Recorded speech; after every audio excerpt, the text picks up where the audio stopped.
पूरी दुनिया में पक्षियों की 10,000 से भी ज्यादा प्रजातियां पाई जाती हैं। सभी के वहीं दो पंजे, दो पंख और एक गर्दन होती है, लेकिन इन्हीं में से एक ऐसा पक्षी है जिसकी एक अलग ही पहचान है, जो आसमान का सीना चीर के हजारों मीटर ऊपर 100 पीसी किलोमीटर एच की रफ्तार से उड़ता है, जो खुद के कई गुना अधिक वजन के शिकार को भी अपने पंजों में दबोचकर उड़ जाता है। और इसीलिए उसे पक्षियों का राजा कहा जाता है, जिसे हम बाज के नाम से जानते हैं। और एक बाज इतना ऊंचा मुकाम हासिल करता है अपनी ट्रेनिंग और अपनी पूर्वजन्म की वजह से। अगर आप भी इस दुनिया में एक मुकाम हासिल करना चाहते हैं, तो एक बाज को बाज बनने का पूरा सफर आपको जानना बहुत जरूरी है, क्योंकि 25 से 30 की उम्र तक आने के बाद भी लोगों को रिस्क लेने से डर लगता है। लेकिन एक बाज की जीवन की शुरुआत ही रिस्क से होती है।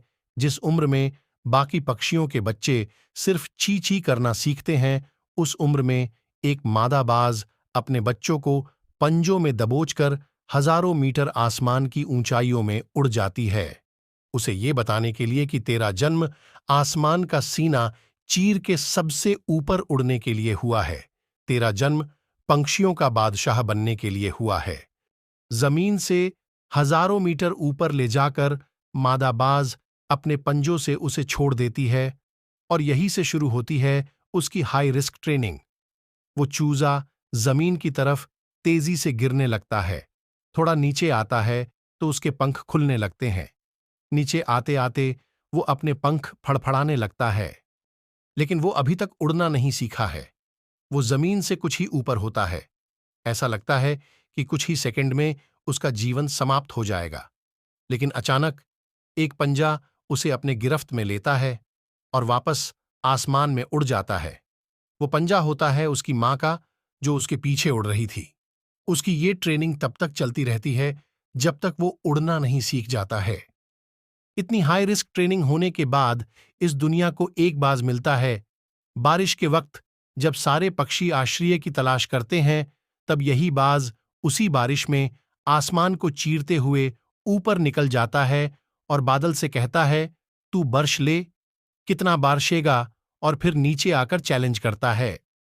एक बाज की उम्र लगभग 70 साल होती है।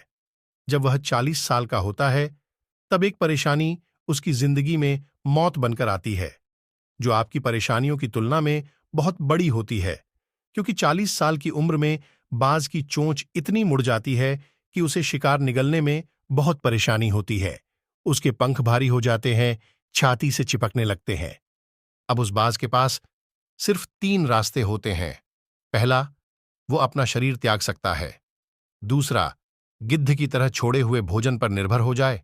और तीसरा, वो सबसे कठिन और पीड़ादायक रास्ता, अपने आप को पुनः स्थापित कर फिर से आसमान का सीना चीरकर उड़ने का। और वो इसी तीसरे रास्ते को चुनता है और अपने पास के सबसे ऊंची चोटी पे पहुंच जाता है। वहां पर अपना घोंसला बनाता है और फिर शुरू होता है परेशानियों को जड़ से उखाड़कर आसमान में उड़ने का सफर। वह अपनी चोंच को एक चट्टान पर मार मार कर तोड़ देता है, लहू लुहान हो जाता है और इंतजार करता है नई चोंच के आने का। उसके बाद अपनी नई चोंच से अपने पंजों को काट देता है और फिर इंतजार करता है नए पंजों के उग आने का। उसके बाद वह अपने एक एक पंख को अपने शरीर से अलग करता है और फिर इंतजार करता है नए पंख उग आने का। और इस प्रक्रिया में उसे समय लगता है पूरे 5 महीने का। इन 5 महीनों की कड़ी तपस्या से एक बाज का पुनः जन्म होता है। वो फिर से तैयार हो जाता है।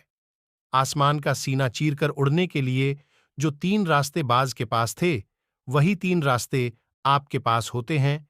लेकिन कुछ लोग पहले रास्ते को चुनते हैं और परेशानियों के तले दबकर सुसाइड कर लेते हैं। ज्यादातर लोग दूसरे रास्ते को चुनते हैं। वो परेशानियों का बोझ पड़ते ही अपने लक्ष्य को छोड़कर एक नॉर्मल लाइफ जीने लगते हैं। और कुछ वो लोग भी होते हैं जो इस परेशानियों को लात मारकर अपनी मेहनत के दम पर बाज की तरह आसमान की बुलंदियों को छूते हैं। दोस्तों, बाज की यह ट्रेनिंग हमें बहुत बड़ी सीख देती है कि अगर रिस्क लेना पड़े तो लो कि अपने फील्ड में अपने आप को इतना ट्रेंड कर लो कि उस फील्ड में आपसे ऊपर उड़ने के बारे में सोचकर लोगों के पसीने छूट जाए, तभी आप अपने फील्ड के बादशाह कहलाओगे।